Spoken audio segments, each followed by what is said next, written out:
Hey everyone, I just wanted to drop in real quickly before this interview starts to give a public service announcement. And that is this. Thank you guys so much for all the support that you've poured out on this channel with your purchase of a Catholic pipe. I just want to let you guys know that there are only 5 left. That's right, there's 5 left, and the ordering window ends this Friday. So if you have not gotten a chance or you're waiting for a sign to pull the trigger on purchasing a Catholic pipe and supporting this channel and the work that we do here, this is it. There are 5 left and ordering ends this Friday. I will have ordering directions in the link in the description, or in the description, there will be the ordering instructions. So with that being said, I hope you guys really enjoy this interview with Brendan McCauley as we dive deep into the theology of the body. All right, see you guys.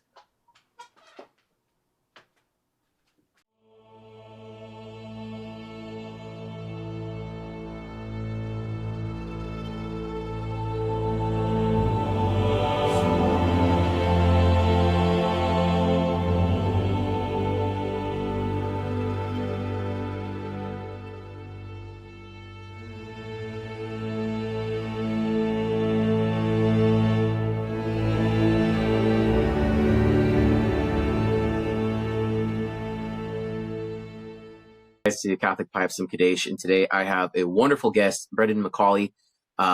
He travels around the country speaking about theology of the body, but I'm going to allow him to introduce himself to kind of really show his credentials.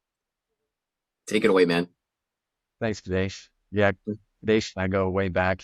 He was kind of like a minister to me when I was a little 8-year-old, and I was squirrely and crazy. But yeah, so thanks for having me on, Kadesh. But I am full-time doing kind of ministry work with an organization that I started alongside with my cousin called Humanum Project, human in Latin.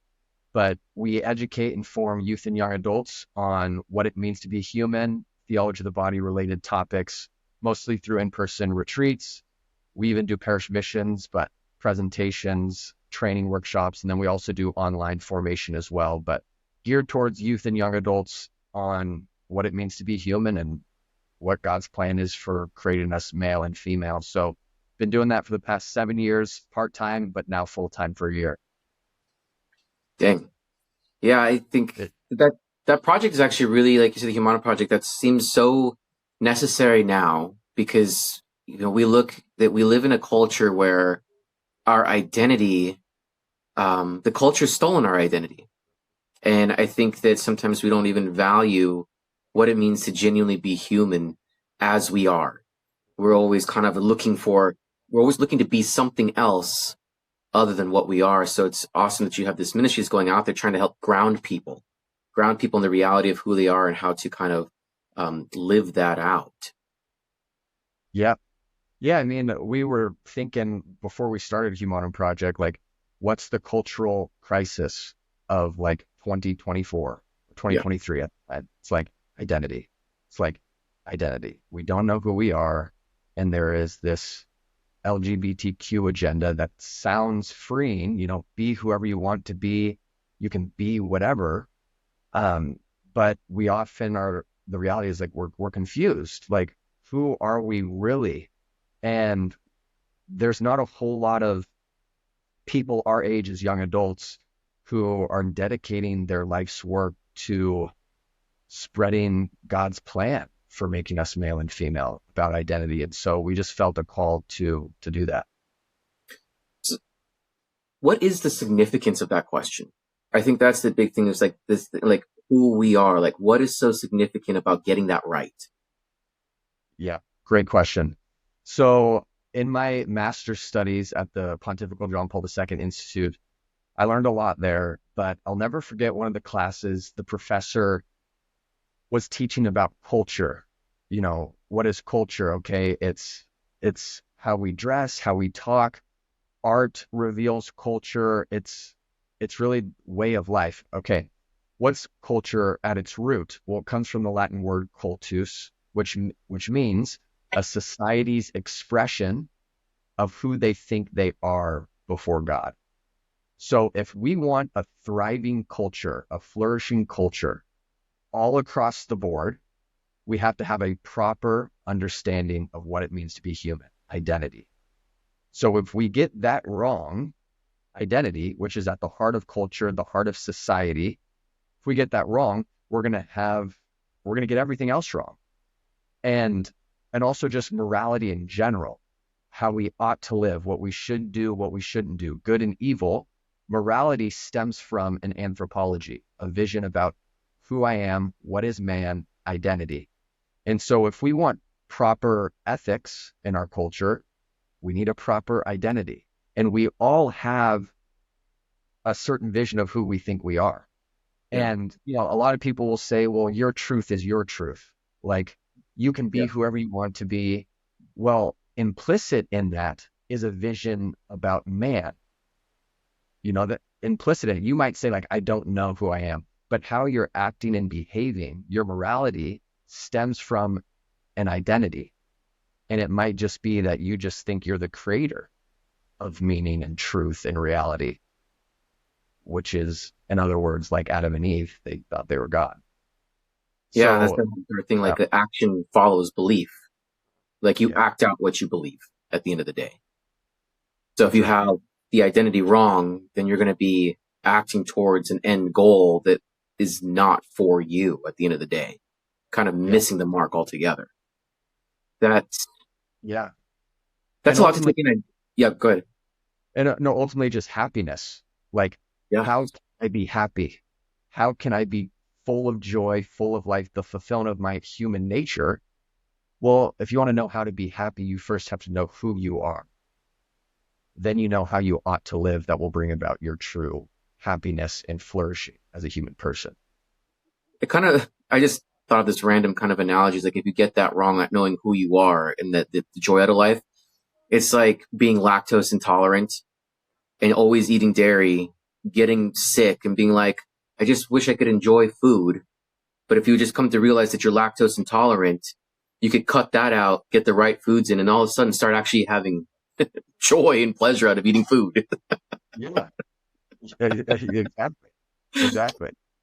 Yeah. So when it comes down to this, I mean, we're asking these questions. You've already mentioned the theology of the body, but I feel like that what we're talking about does come from a specific vein of theology. And I know a lot of people have heard theology of the body, but I think a lot of times in our culture, it just gets really wrapped up and put along the sides with like marital prep. We might hear it every now and then, like in youth ministry, but between the moments in youth ministry and like marital prep, like a lot of people have no clue what this is or how it applies to them. Could you kind of elaborate or kind of give us the foundations of like what is theology of the body? Like what is this theology?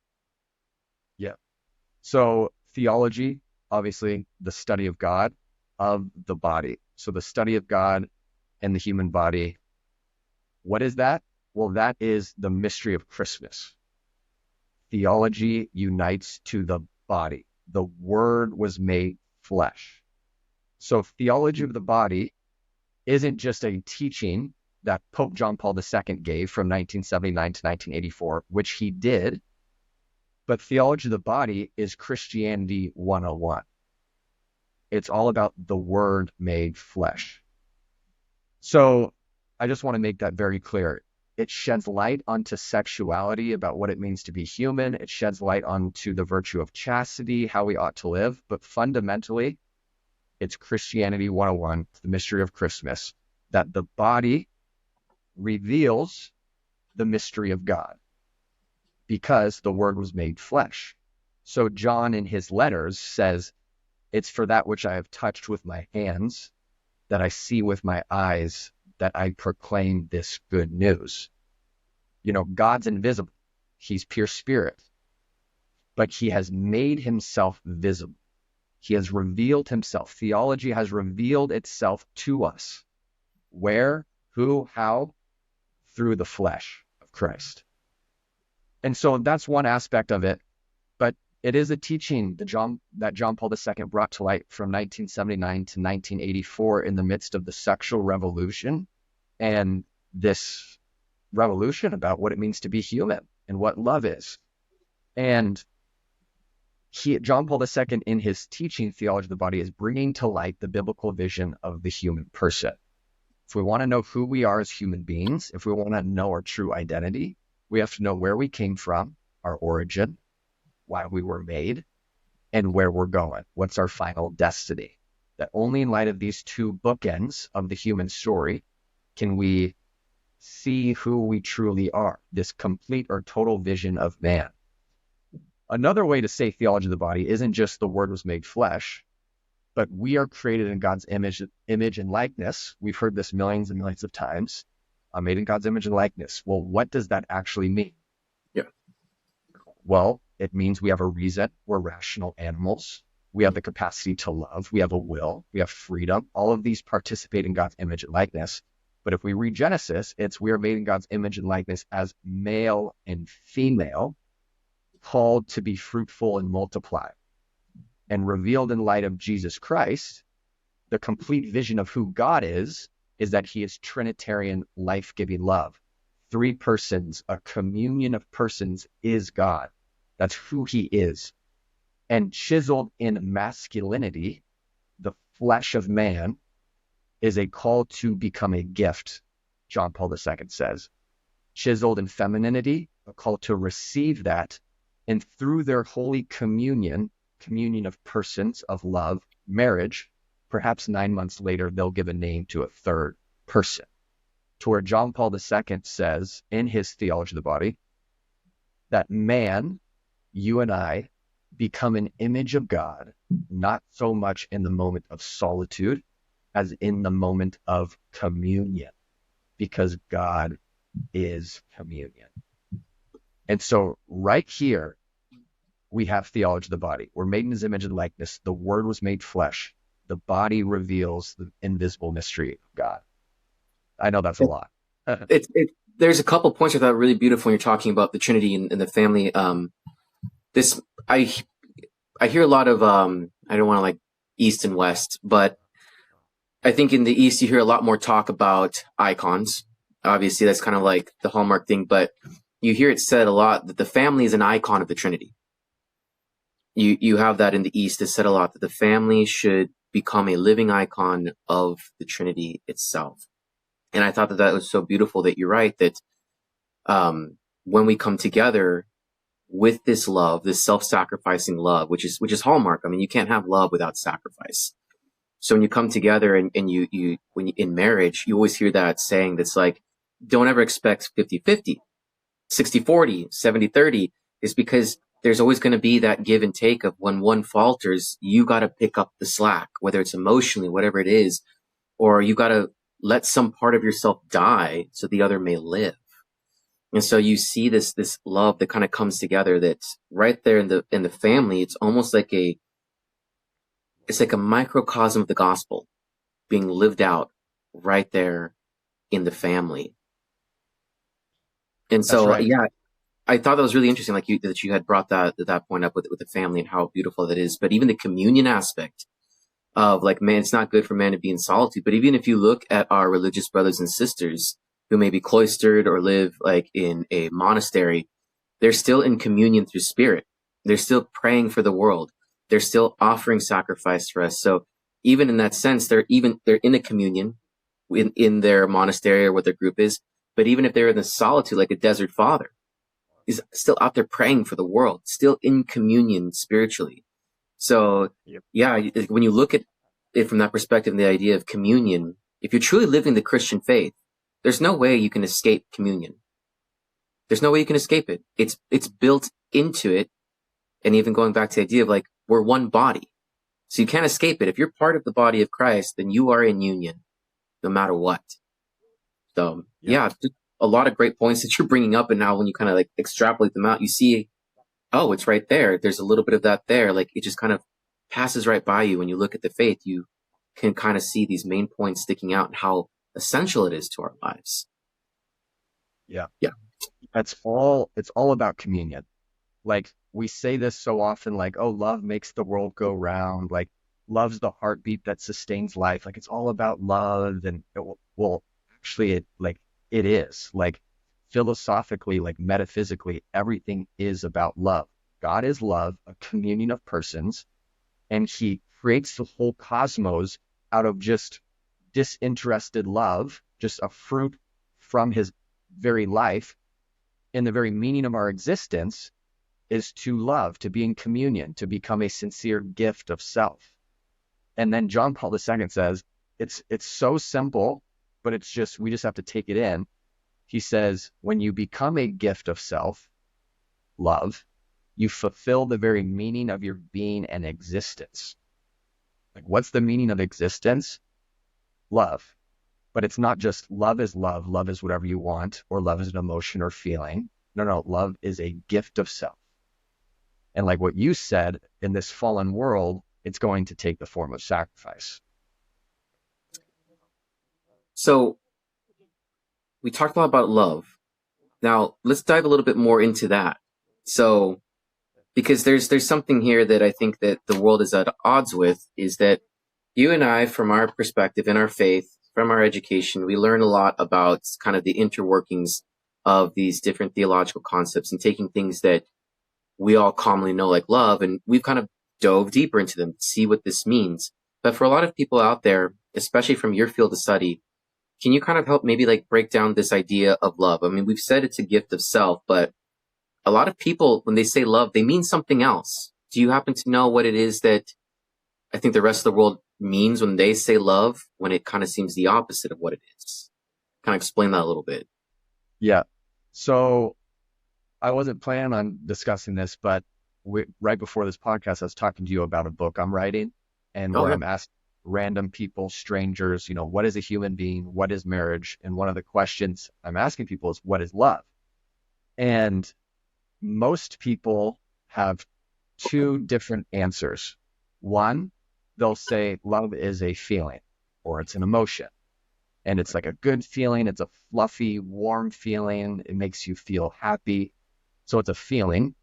But then I'll ask them, you know, is it painful at all? Could there be, because what about sacrifice? If sacrifice is involved in love, that hurts. That's a painful, it's not joyful.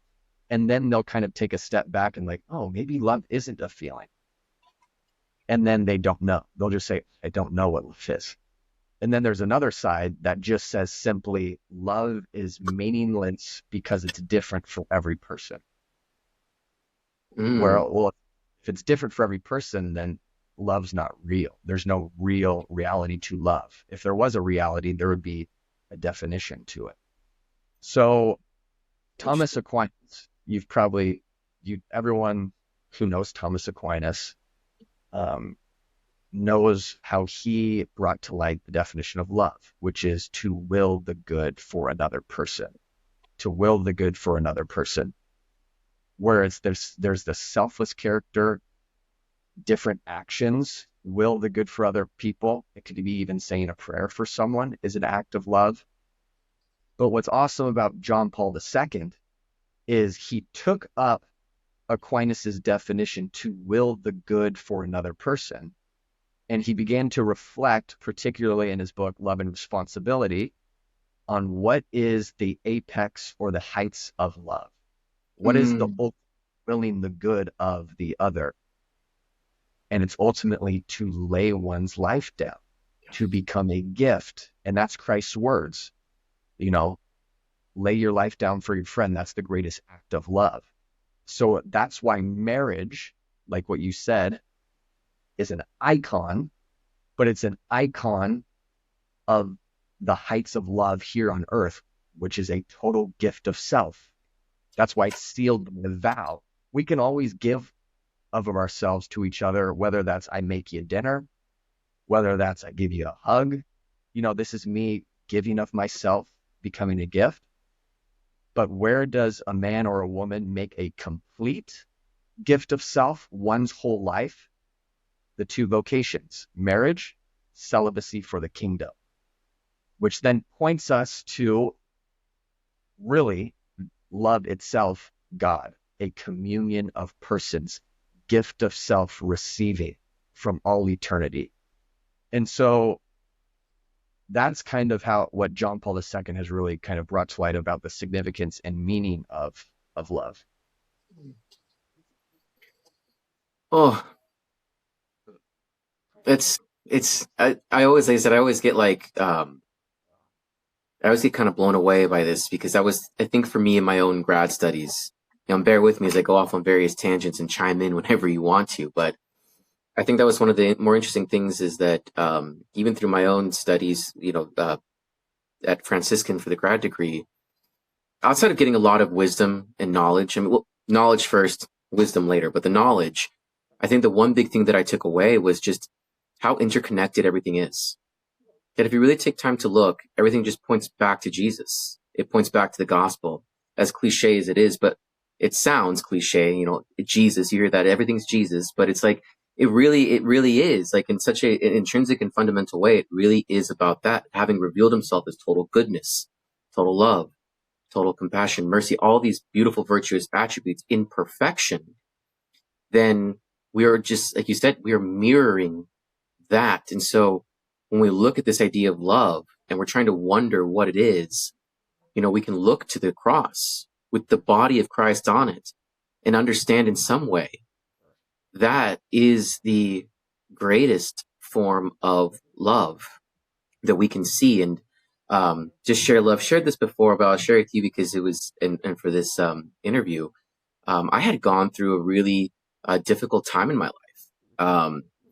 And this was like almost like 7 years ago, where I was in the midst of job losses and, at the time being married, if, you're a husband, you're a provider, you're a father. And if you're failing in one of those areas, you feel like you're failing all of them.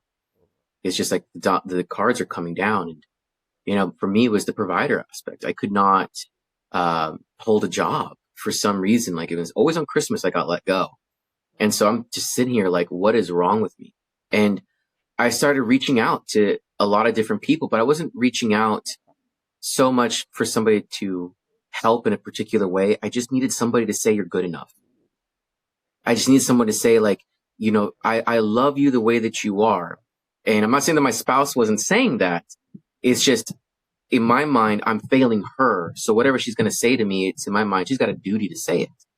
I needed some third party to tell me, I love you just the way that you are and believe me. And I wasn't getting that. And it was getting really dark. And then there was these healing retreat that was happening at St. Mike's. And when I went to the healing retreat, I ended up going to confession to a priest that I really loved. And it was so transformative, during our time and after confession, renouncing Satan, renouncing his lies. But then when I went back into the chapel and I looked at the cross again, I saw it in new eyes.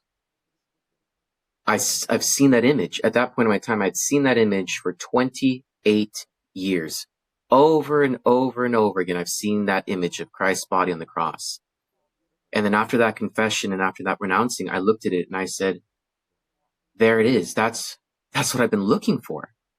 It hit home. It was so real in that moment that I was good enough to die for. He did that for me. That wasn't 2,000 years. That was 2,000 years ago, but that was for the past, the present of that time, and for the future. That was for me just as much as for anybody else. That is not just some symbol. That is real. That I am good enough and loved so much that you died for me. And nobody else is going to do that for me except you have. And I kid you not, it was a 180. I still deal with doubts now, but they're not suffocating anymore. So I can look at the cross as a reminder and believe it and feel it in my heart. Mm-hmm. I think what you're saying is so important to the nature of love, because it so often will just say, oh, it's just sacrifice. I just have to do this. And it's God the Father didn't say, all right, son, God the Son, this human race screwed up, here, go die for him. To where you just look at the cross and like, oh, he had to do it because his Father said so. But rather, there's a longing that God has, or as the Greeks might describe it, eros, this love of desire. And actually, a lot of the mystics and the saints bring to light that God himself saw us in agony, and he was captivated by us and wanted to make us full of joy, wanted to make us shine and be beautiful, that's what led him to become one with us. That he had eros, this infinite longing, and was captivated by us, and that is the sign of the cross. Like what you're saying, you're my beloved son, you're my beloved, that I'm willing to give everything for, so that you might have life and have it in abundance. Pope Benedict, he says the cross isn't just agape, which is the Greek, and a lot of people hear sacrificial, self-emptying love, but it's eros made manifest. He said that is mad eros on the cross. Jesus says, what? I thirst, this spiritual thirst for you and I, and for the whole human race, wanting to be one with us, and that's where it all leads. And this is actually what the heart of theology, one of the main points of theology of the body John Paul II makes, that I want to link to the cross, is he says the one flesh union of man and woman is a great mystery that refers to Christ's love for his church. That Jesus leaves his Father in heaven, he leaves his mother on earth, the fulfillment of his mission. This is my body given up for you. You can just hear, that's the language of beloved, lover and beloved, bridegroom and bride. This is my body. This is my total self given up for you. Christ is a bridegroom, scripture says. And this is my body given up for you is the language of a lover. Yeah. And what does he, oh yeah. Oh, sorry. I was going to say, I exactly with what you're saying too. And I think also with the story that I shared too is like an attribute of true love is it's healing. It heals. And I think that was the biggest thing, is like looking at the cross, like there was healing that went on, that like in feeling that love, in seeing that this wound in my heart was healed. And I think that like, that's what a lot of us suffer from, is so many wounds, and not being able to know where to go or turn to participate in this healing love that brings about realization, that brings about the healing of wounds, and that brings about true identity. I think that is like one of the bigger things too that I've noticed genuinely about love, is that when you really feel loved, everything feels right in the world. Like you realize that person or God, like when they stare back with eyes full of love, there's nothing else you can focus in on. Yeah. Yeah. Yeah. And it's, St. Paul talks, love is patient, love is kind, love does not boast, it is humble. Like, absolutely, these are all attributes. And we can tell when we can feel it instinctively in our bones, I think, when someone is loving us, not for what they can get out of it or what they can get back, but just truly for your good. Like, I'm here for your good. That was Adam and Eve when they were naked and they felt no shame. Like, it's, John Paul II said, so they had the deep peace of the interior gaze, that they saw the body not as something to manipulate, to grasp at for their own pleasure, but they saw the body revealing the soul of the person, who is an image of God. And there was this disinterested giving and receiving. Like, I'm not here so I can get out of it or get a gain out of it. I'm here to let you shine. I want to make you shine. And when friends or family speak to us, maybe touch us in that way where there's not something they're getting out of it, it's disinterested. That's like, I feel like what you're saying. It's like, I feel at home. This is what I made, Absolutely. And it's in going back to the whole thing of body and flesh. Yeah, I thought it was very interesting too, that this reality of like when you listen to the church fathers, desert fathers, mystics, and especially when they talk about the Eucharist, there is marital language. In the sense, like I can't remember who it was, but somebody had said essentially, like when you step up to receive communion, you are entering into the bridal chambers. You're entering in for this complete self-sacrifice, and this assumption as one. The same language that we see kind of in Genesis really gets played out in real life drama at the Mass, and especially when we receive communion, you're kind of living that passage in Genesis which says the two become one. You're living that out right there. And it's one of those things that, like, when I go to receive the Eucharist, I always tell myself right after I receive it, savor the taste of love. Hmm. And it helps me kind of realize that I'm not just tasting bread and wine. I try to look past that and realize I am savoring and tasting divine love. And I think that that's so important too. I think perspective is so important. It can make or break, like that's the idea of, what was it? Rich Dad, Poor Dad, the entrepreneur book. He was talking about the idea of, like, there's a difference between, like, being poor and being broke. And the only difference is the mindset between the two of them. I'm just broke right now, or I'm poor, I'm destitute, I've got nothing. Like, how you view the world changes how you live in it. So we're talking action follows belief. And I think the same thing is true kind of Mass. Like, sometimes we have to really be aware of these things that are going on, and especially the aspect of love that's in the chalice, that's burning with love, overflowing with love. We have to be able to put ourselves in the mindset to see that. So when we receive it, it allows us to better cooperate with that love. It's kind of the idea of, like, that person who's always like, I don't know if you've ever had this before, where you're chatting with some friends and all of a sudden someone says, "Oh yeah, so-and-so had a crush on you." And you're kind of like, "I never knew." because you were completely oblivious. You weren't paying attention to the signs that were around you to let you know that somebody was knocking at your door. Yeah. And it's the same thing. It's like Christ is knocking at the door. Do you have the eyes to see the love that is being poured out upon you? And if you have the eyes to see, then you can better cooperate with it and those graces to then love those around you more fully. Yeah. And that's why I think we're all spiritually blind. And like the blind man, Lord, I want to see. Like, I want to see that this, blessed are the pure of heart, for they shall see God. It's not something that I can achieve, but it's a grace and a gift given. And I want to just highlight briefly the liturgy, because that's where theology of the body leads, the body of Christ that we receive. And like what you said, this changes how you see the liturgy or the Mass. Like what you said, it's the bridal chamber. And maybe some people listening may have like, what the heck? What are you talking about? The bridal chamber? Like, what? So this is interesting, but if you were a Jew, if you're a woman Jew, you would bathe in water, and that water was called the nuptial bath.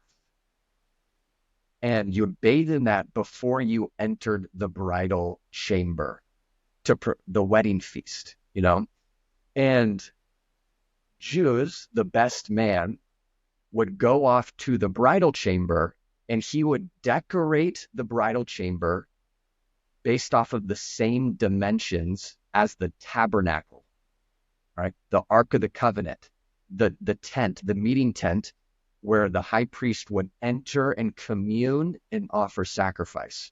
How that was decorated, the best man would go off to the bridal chamber and decorate it based off of those.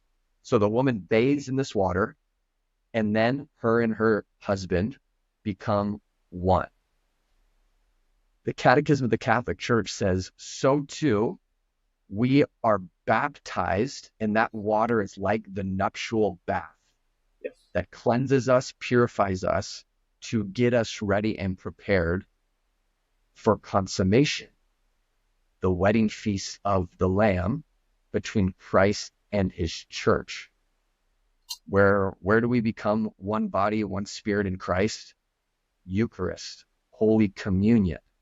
And I'll never forget, this has always stayed with me, but my professor asked our whole class, what's the most intimate act you can perform on earth? And there was a guy who raised his hand. Sex? Is that the most intimate? And he's like, no, I'm sorry, you're wrong.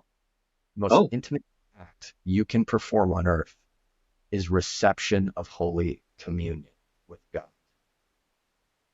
And it was just like, he just dropped the mic, and it was just like, oh my gosh, That this, was a good question.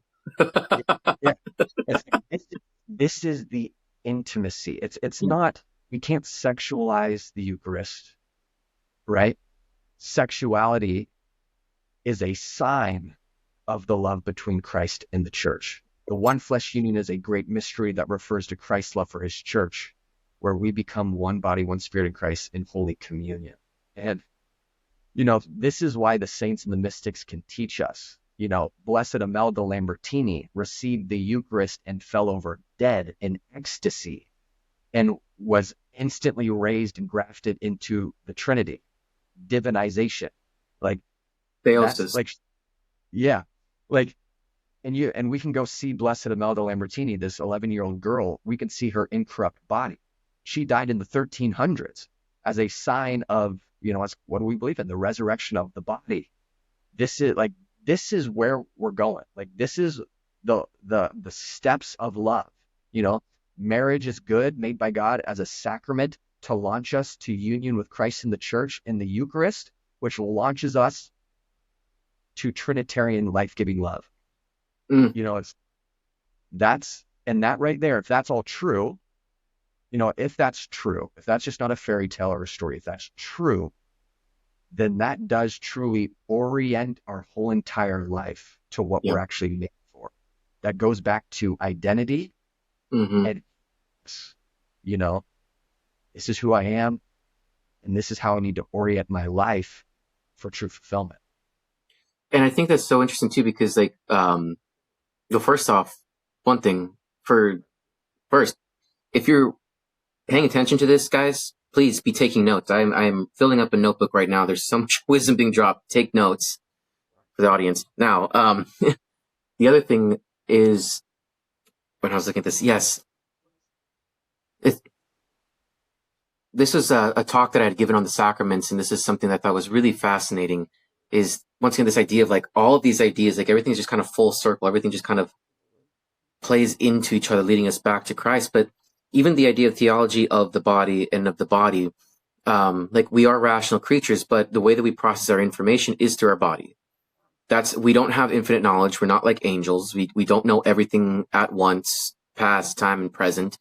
We know here and now what we can process through our bodies, what we can hear, see, taste, touch, smell. That's how we process this. And I think it's so beautiful that, God in his infinite knowledge, obviously understanding who we are and how he made us, makes concessions on our behalf to communicate these divine realities through the physical world. And we see this, especially in the sacraments. Like we see this idea of, the divine reality of the grace that is being poured out. But we forget that the sacraments themselves are very much Christ's humanity still present on this earth. We sometimes we get so caught up, and I know a lot of Protestant and evangelicals get caught up on the resurrected Christ. We get caught up on just kind of looking at the glorified Christ instead of realizing that he's still very much right here, and the cross with the body on it still holds great significance, because that is our strife. That is our journey, is here. And so we see the language that God uses in the mystics, which once again, for those who don't understand with mystics, what it is, and the way that I understand, mysticism, it's a direct encounter with God. So you have your theologians, and you have most of your theologians, that they're going through studies, reason, logic, and then you see mystics kind of encompass it all with a direct experience of that love to then bring forth that knowledge to us of a direct encounter. But like you said, then you get bridal language that comes out of these direct encounters. Yeah. And it's in a way like that student saying, well, is it sex? God is also saying in some ways, like it's both but the sexual encounter itself is just a mirror reflection of the divine consummation. It's in a way for us to understand, if we think it's the most intimate act, then of course the mystics in Christ, the language that's going to be used to describe the most intimate act is going to be something that we can relate to. Yeah. And I love what you said, how you kind of define mystics and mysticism there, because you were just making me think about it, but it's yeah, mystics are those that don't just know in their mind God is love, but they are experiencing that reality. Mhm. They're tasting, they're seeing it, to where sometimes they'll say things and it's like, whoa, that sounds gibberish, or that sounds weird or odd. Like, that's why when some of these mystics that entered into union with God, they would describe it as this nuptial, they would describe it as this ecstatic experience. And okay, what's that experience like?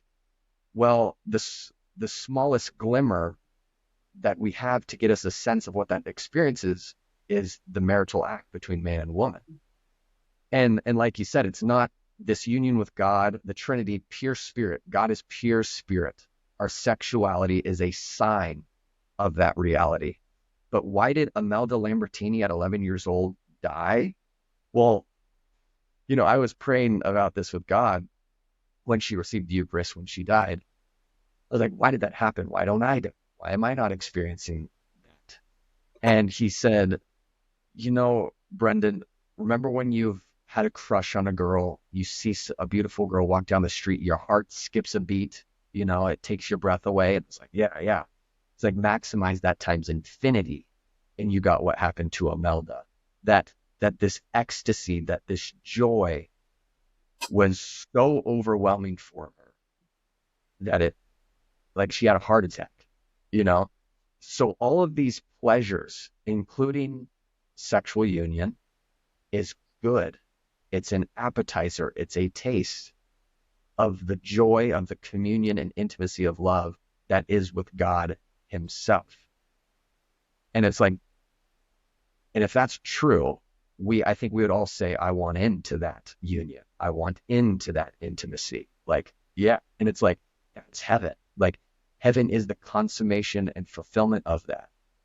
But on this side of heaven, in the fallen world, it's going to take the form of crucifixion and the cross. And that's why the Eucharist, it isn't just all about sunshine and rainbows and ecstasy and bliss. Like, Padre Pio is a great example of having the stigmata, the wounds of Christ. He experienced the agony. He also did experience the ecstasy. In Mass, he would be sitting down in his chair, his priestly chair, and he would be levitating out of his chair. So what did they do? They tied him down with ropes so he wouldn't be levitating during Mass.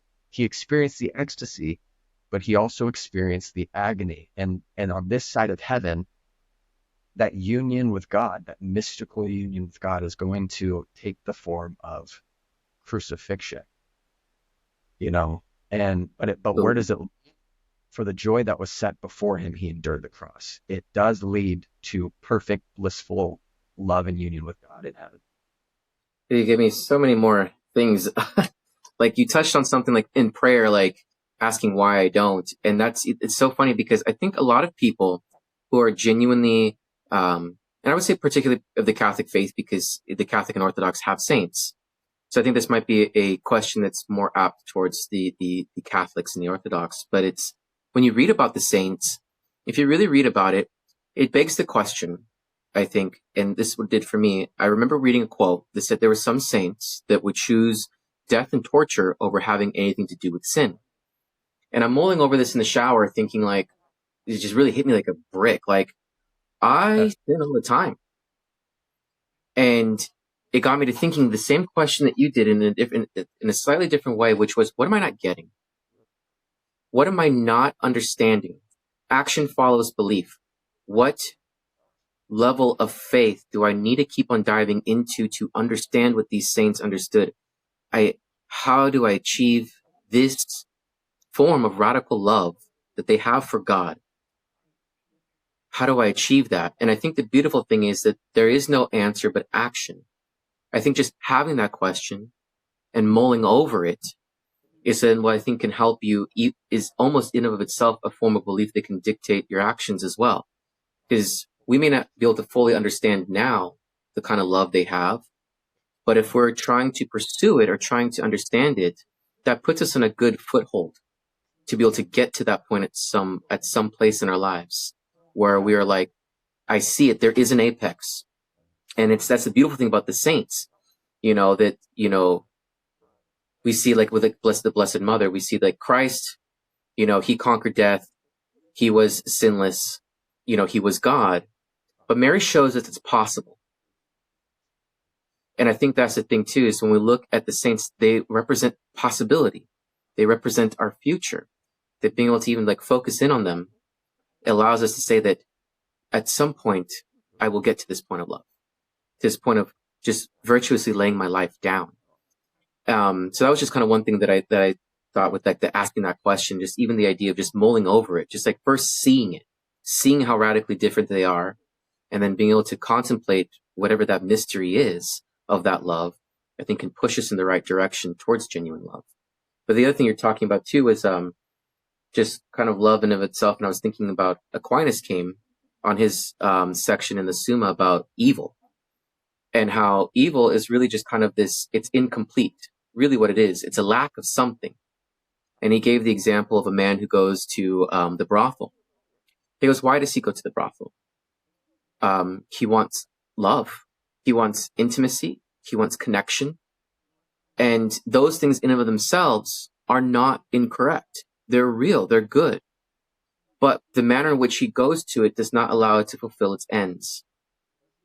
So it's this incompleteness that goes around, where these things that we want, if we don't know how they terminate, like you're saying, the beginning and the end, if we don't have our eyes in the end, then we can't really complete what that love looks like. We're always going to falter and get always halfway there, always so close yet so far away, until we actually kind of realize what it is that we're trying to pursue at the end, and have that example of what that love looks like, so we can will it, so we can move towards it. You can't will something that you don't know. So I don't know. Was it Aquinas that said, maybe it's someone else that said, like, what is the man looking for in the brothel? He's looking for God. That's Aquinas. Yeah. He's looking I for think God. that's Yeah. part of Aquinas. Yeah. Yeah. And it's Aquinas talks about we act because we think it's good for us. Even if it's not good for us, we have this perception that it is good for us. And the good is ultimately a participation in goodness itself, God. But like what you said, sin, to miss the mark, is a false good or a twisted good, Yeah. And, it makes me think of, like if we ask the question, like, how do we live this? Like, how do we live this length of love? Just even with the saints, like I reflect on Maximilian Kolbe, like this man in Auschwitz who was a priest who was willing to take the place of another man who was about to die in the starvation bunker. And he said, I'll take his place. And he went down to the starvation bunker and ultimately died by being injected with poison. But we see a man like that who sacrifices his life. We see someone like Joan of Arc, who, this young teen leading an army in battle, being burned at the stake, saying, I'm not afraid, I was born to do this. We create movies like Iron Man, who snaps his fingers to sacrifice his life. Someone like Jack in the movie Titanic, who lays his life down. And when I watch these things, when I hear these stories, just even the crucifixion, do I want to love like that? Do I want to have the strength and the heroism to love like that? And it's like, yeah. And I think everyone, if you're honest, would say that. Like, I would want to be able to have the strength to do that. Well, like, how do we do it? Okay, small acts every day. But, St. Peter's a great example. And I share this often in my talks, because a lot of people are, even including myself, where it's like, I want to do it. I have this self-reliance. I'm going to do it. St. Peter said that, Lord, I'm going to die for you. I'm going to die for you. And Jesus says, dude, you don't know what you're talking about. Like, you're going to deny me 3 times. And he does. And he goes away weeping and wailing and crying, because he just betrayed his best friend right before his eyes. I don't know him. I do not know this man. And then Jesus rises from the dead, has breakfast with Peter on the beach, and says, Peter, do you love me? Lord, I love you. Peter, do you love me? Lord, I love you. He does it 3 times for his 3 denials. But the Greek gives us a hint at what is really happening. Peter, do you agape me? Sacrificial, divine-like, self-emptying love. And Peter says, Lord, you know I philia you. Human, friendly, lowly, earthly love. Peter, do you agape me? Lord, you know I philia you. And then the third time, Peter, do you philia me? Lord, you know I philia you. Like, what is this teaching us? Christ comes down to our lowly, weak level. Mm-hmm. And he says to Peter, Peter, you will go to a place that you do not want to go. Your arms will be stretched out. And you will, in other words, love as I love. That we have to open like Mary, let it be done unto me, to perfect love, to transform us, to raise us up to his level, so that he might be in us, and he might be the one loving through us. Like, that's the journey. And that's prayer, that's the sacraments, that's virtue, day in, day out. But at the end of the day, it's him in us. I agree 100%. Like, kind of like this. It's so funny because when you look at some of these like supernatural acts, they're all signs pointing to a deeper reality. And you had mentioned Padre Pio and the Stigmata. St. Francis of Assisi had the Stigmata. There's been movies with the Stigmata. I think there's even one called the Stigmata. But the point being, I think with some people is like, and I'll kind of explain this and tie it into this, is that with the Stigmata, it's the mystical wounds of Christ. So you see them, they'll have the wounds in their hands from the crucifixion, like a wound in the side, the feet. But the deeper reality of it, which people sometimes don't realize, they think like, oh, they see the wounds of Christ. So they just leave it at that is holy. But really what it means, and what people don't realize, is that it's a sign that this person is truly in union with Christ. They're walking so closely. I believe it's called in Latin the sequela Christi, the sequence of Christ. They're walking in his footsteps so perfectly that the only thing left actually is Christ's wounds. That's the last thing to be given to them to show that this person is walking as an icon of me on this earth. And so the wounds are the last things to complete that configuration, at least that sign, for people to see that this person is walking my path. This person is walking. And that goes back to the two become one flesh. We see this such an extreme love that there is a union, the two become one, so much so that that person receives the wounds, a physical configuration of becoming one with Christ.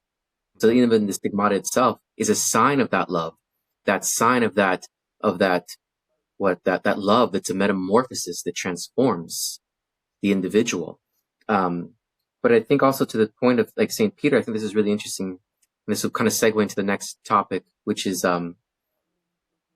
we see that I think a lot of us read the story of Peter and we do what a lot of us do, which is be like, I would never do that. I would never do that. And it gets back to like even the larger psychology where I've listened to Dr. Jordan Peterson talking just kind of like how oblivious people are. But they're saying like, the reality is if you were in Nazi Germany, that you cannot say that you wouldn't have been a prison guard if you were drafted. Like, we don't know the depths of our depravity sometimes and what we're capable of. So while you may say from this standpoint, I would never do that, in the context, because we're a fallen human, we will succumb to sin. But the point is not for us to read that and puff our chests that I would do that. It's we have to look at the real key, which was the forgiveness. That true love is healing and true love forgives and it is merciful and it is kind.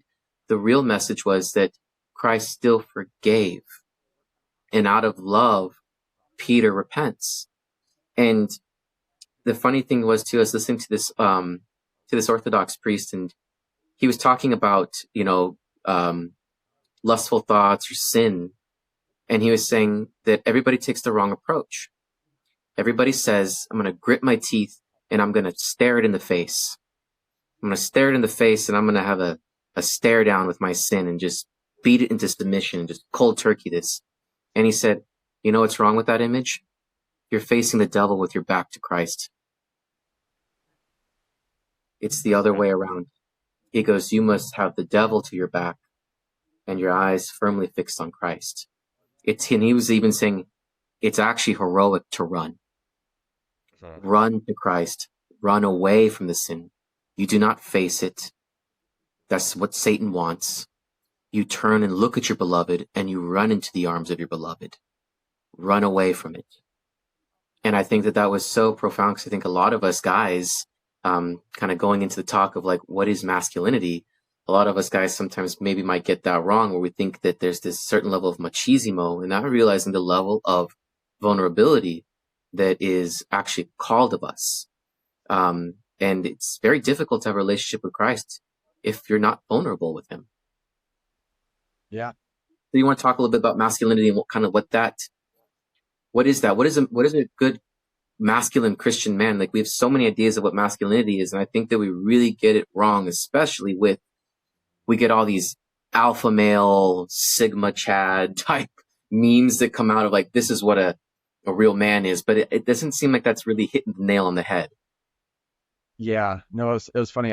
I gave a talk in New Mexico. This is what's coming to my mind. And it was about masculinity and femininity. And before I kind of began, I asked the group, what do you think masculinity is? And this one guy, he was a big guy. And he just said, The Rock. He said, like, is the masculine icon. The Rock's probably on steroids. I don't think he's come out and said. But what do we see with The Rock? Well, he's this bald guy. He's got this low voice. He's strong. He's in these movies where he's fighting and he's winning. And I don't know if you knew this. This is crazy, but I've heard in The Rock's contract, if he signs to play in a movie, in the contract, there's something that says, I can't lose in a fight.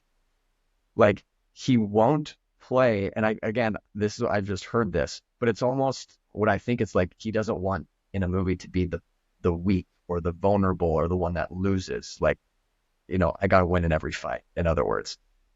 So yeah, we see one sense of masculinity where, get your crap together. Don't show emotion. You're meant to be a rock. You're meant to be strong and tough. Okay. And then some people have said, come on, man, like, no, you need to be vulnerable. It's okay to be emotional. That's also strong, and that's also strength. But we can swing to the other pendulum where it's just like, I'm just going to be emotional. And it's almost like I'm not going to grow up. And I once heard it said, this isn't a theological statement about masculinity. It's more of maybe psychological. I don't know. But I once heard it said, which I really liked, it's that masculinity is not just the strength to show emotion, but it's the strength to control emotion. And it's very different. It's saying, okay, there's a time and a place that I'm going to cry. I'm going to show emotion. I'm going to show righteous anger. There's a time and a place to be vulnerable and to cry, and that can be greatly masculine. But there's also a time, say you're a father with kids and there's a burglar or robber at the door, and say you're scared, you feel frightened, that's your emotion, it wouldn't be okay to go to the closet and start crying. No. It's that in that moment to be masculine is to control, harness that emotion and to acknowledge it, but it's to then protect, your family. So masculinity, at least maybe on that psychological definition, which I love, it's this ability to control your emotion. But what we see, at least in light of Christ, in light of Scripture, who fully reveals man to man himself, is that Christ is the icon of masculinity. This is my body given up for you. Sacrifice. I came to serve, not to be served. I came to give life, not to take your life. And we see that it's this giving of self. It's this giving of self. And I want to say one other thing about masculinity, because particularly women in regards to femininity, I think struggle maybe even more. Like, they hear, a lot of women will say, I gotta wear this dress. I gotta play this sport. I have to wear this makeup. Otherwise I'm not feminine. And therefore, what am I, just masculine? Like, oh, I'm a tomboy. Does that mean I'm just this masculine person? John Paul II, in his Theology of the Body, makes it very clear and very simple about what masculinity is and femininity. he says, are you a man? Or he doesn't say this. This is me paraphrasing. Are you a man? Are you male? Then you are masculine, like by nature. So our nature is masculine. So often we view masculinity as a stereotype. Like, you got to do this, you got to wear this, this is how you need to act exactly. You got to fit into this box, and then you're masculine. Whereas JP2, John Paul II, says, if you're a male, you're masculine. If you're a female, you are feminine. And then how you live out that masculinity or femininity and how that flourishes is really being a good person, virtue, love, making a gift of self. So someone like Maximilian Kolbe, who we talked about, wow, lived out his masculinity, dying for another. Okay. Joan of Arc, she led an army. This woman led an army. That's what we might say a masculine role. I mean, I wouldn't tell my mom, I wouldn't tell any of my friends that are girls, hey, you go to war, I'll stay at home with the kids. Like no. But a man is called to stand up in that way. But Joan of Arc, in a very unique and heroic way, lived out her femininity, you know? And so I do want to just say that it's masculinity, its height is to have a fatherly heart. You know, femininity is to have a motherly heart. That might be where you're called to physical motherhood or physical fatherhood. But all across the board, every man and woman is meant to have that fatherly or motherly heart. And we might describe that as love, as care, as humility, you know, all of those things. But it's really just virtue. Does that make sense? Yeah, that makes sense too. It does too. And I think that was really interesting when talking about the idea of Joan of Arc too, and the idea of like leading an army being what we would see as masculine. But I think at the end of the day, like it also gets back to the idea of just the human experience too, because we have our, I wouldn't even say roles, but kind of like through our bodies, we can kind of get this sense of like who we are. Like male, you're masculine. Feminine, you're a woman, you're feminine. But in that is this wide array of how all of this kind of plays out. Because like you said with the Joan of Arc, the thing that I'm trying to get at here is this idea of like, that's neither really male or female. This is somebody who is also responding to a divine call and conviction as a human, and living that conviction out as well. And that can take many different forms, but not to muddy the waters, get too gray about the idea of conviction, but hers was a divine conviction. I think that's something to remember too, is that like how God moves in our lives sometimes might look contrary to what we expect. It's like leading an army. That doesn't look the most feminine, but as a daughter of God, I'm being called to do this, and therefore I must, out of love and out of allegiance. And I think that was interesting too, is like when we look at the word, I can't remember what it was, but there's certain aspects in the scriptures when we look at the word faith, and the Greek for it actually comes out to allegiance. It's this allegiance to Christ, loyalty. And I think that that's so, kind of interesting to look at that. And I've talked to a couple couples before, and older couples, to kind of like pick their mind. And one of them has said that she was like, I wear the pants in the house. But what was interesting was, as we're kind of talking about how these different forms take place, she's like, I would, be upset with my husband for not taking more of a masculine role. But it was in love that I got to see what his strengths truly were, and realize that there was more of what I would call like a more feminine quality to him, whereas I had more of a masculine quality. But rather than trying to change, we embraced how that played out in our masculinity and our femininity. That I, as a woman, as a mother, I do have a much more domineering presence, but that's okay, because that's how it allows my house to run. And once I accepted my husband for the fact that he is not that type of person, but he has more of a tender heart, and a tender touch. And when I got to see him that way, that's when we started having more of a symbiotic marriage. When we got to see each other and accept how his masculinity was presented and how my femininity was presented, instead of seeing it at odds, we saw it as there's symbiosis here. There's a synergy going on. So instead of demanding change of him, I had to accept how his masculinity was being given to me, and vice versa. So I thought, just kind of like tying the idea into like, even in how our actions come out, just because we have more of a, if we're feminine, have more of a masculine presence, doesn't mean that we're a male. We're still feminine. Yeah. It just means that this is a quality that I have to aid in my femininity. For whatever my mission is, whatever my goal is, these attributes are given to me to live that out, not to deny who I am. And vice versa. Same thing with the males. Like, you may be a little bit more on the feminine side, whatever that is, but it's like you're still male, but the characteristics you're given are for a greater purpose. That, I mean, just hypothetically speaking, you don't know if the next person you're going to go to will receive the message of Jesus Christ precisely because of who you are. That they're looking for a male that has more of a loving touch, and that's who you are, to present that to them. And that was why you were made the way you were. It's not for you to say, oh, I have emotion, I feel very feminine, therefore I must be a woman. No. That's almost insulting. Like, you can't boil down male, female simply to emotions. And I think that that's also part of where us as a society is lost.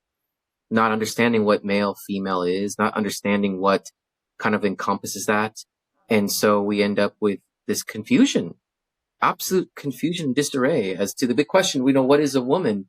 And, people just are scared of it because they don't want to, unfortunately, pigeonhole themselves. And in doing so, they rob themselves of genuine freedom. Yeah. Like, I was learning in my, my morality class, we talked about the levels of freedom, and you go by, what freedom isn't. And so people have wrong ideas. I can only be free if there's no authority over me. I can only be free if the world is up to me to define. I can only be free so long as I'm not bound by my biological constraints. It's like all the things that make you who you are part of life. In order to be free in the secular world, you have to do away with all of it.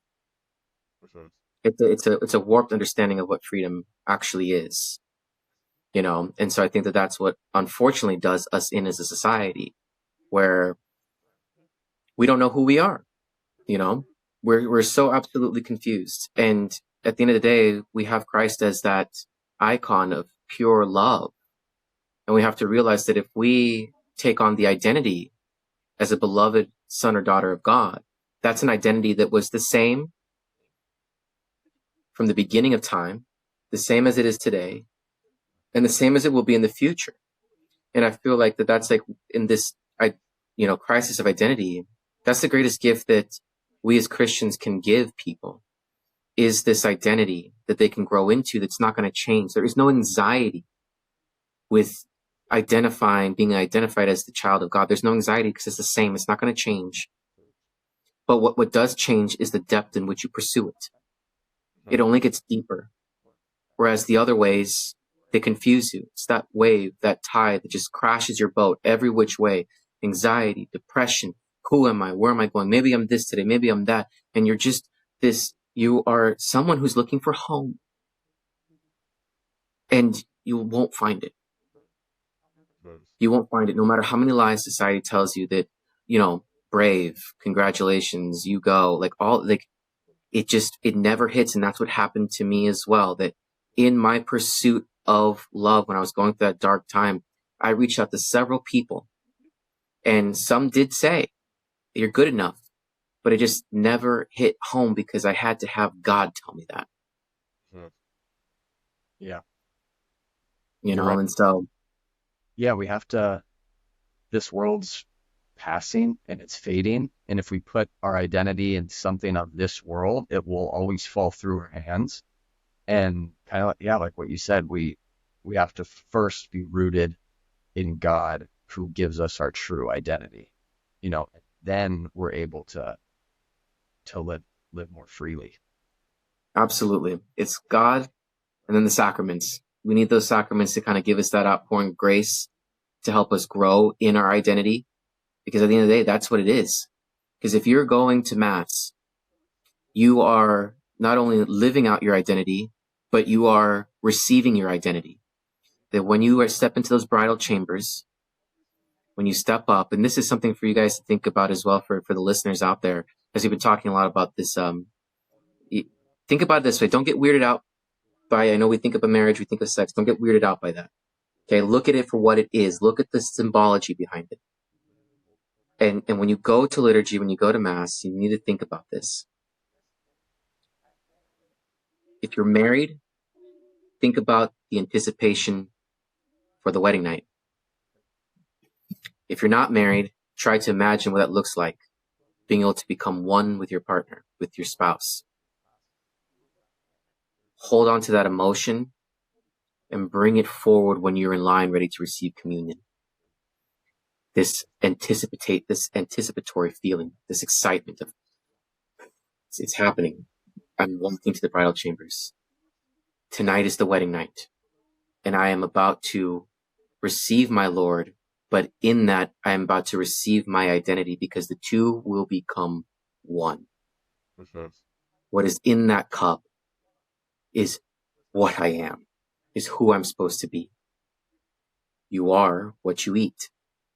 And if you are consuming God, so thus should the divinity shine through onto the rest, that when people look at you, they no longer see you, but they see the face of pure love, that they can see a spark of the divine in you, the face of Christ. I think this has been absolutely amazing. Do you have any final words or anything like that? Do you want to go ahead and give a little shout out to what you're working on? Stuff that I can put in the description for you, like anything that you want people to check out? Yeah, I mean, if your community or just even yourself is interested in deeper formation on theology of the body, then our website, humanumproject.org. Again, like what Kadesh said, we go around now internationally offering retreats and presentations to youth and young adults. We have a decent social media presence, Facebook, Instagram, TikTok. We have a YouTube channel as well, but we offer formative series for free on different topics. So you can check that out on our website and also our YouTube channel. And then I'll just mention very briefly, stay tuned for the book that I'm writing. It's almost done, where I've interviewed all different religions on what is a human being, what is marriage, what is sex, what is love, what is freedom, and where do you get your beliefs, giving the Catholic answer in depth to those 6 questions. So it should hopefully, I don't have a date of when it'll be out, maybe next year, but stay tuned for that. And I think that's kind of everything. Fantastic. All right, man. Well, let's see. I got everything here. Yeah, I really appreciate the time that you took to answer this. I think this was really informative, and I think this will be illuminating for a lot of people who listen to this. And like I said, hopefully they can check out your website. And on that website, it's kind of everything we've talked about is on there too. You have materials on there. You have, I'm going to some blog posts, videos, and links to all your other social media. That's kind of the hub that people want to know more about what you do and want to potentially have you come out.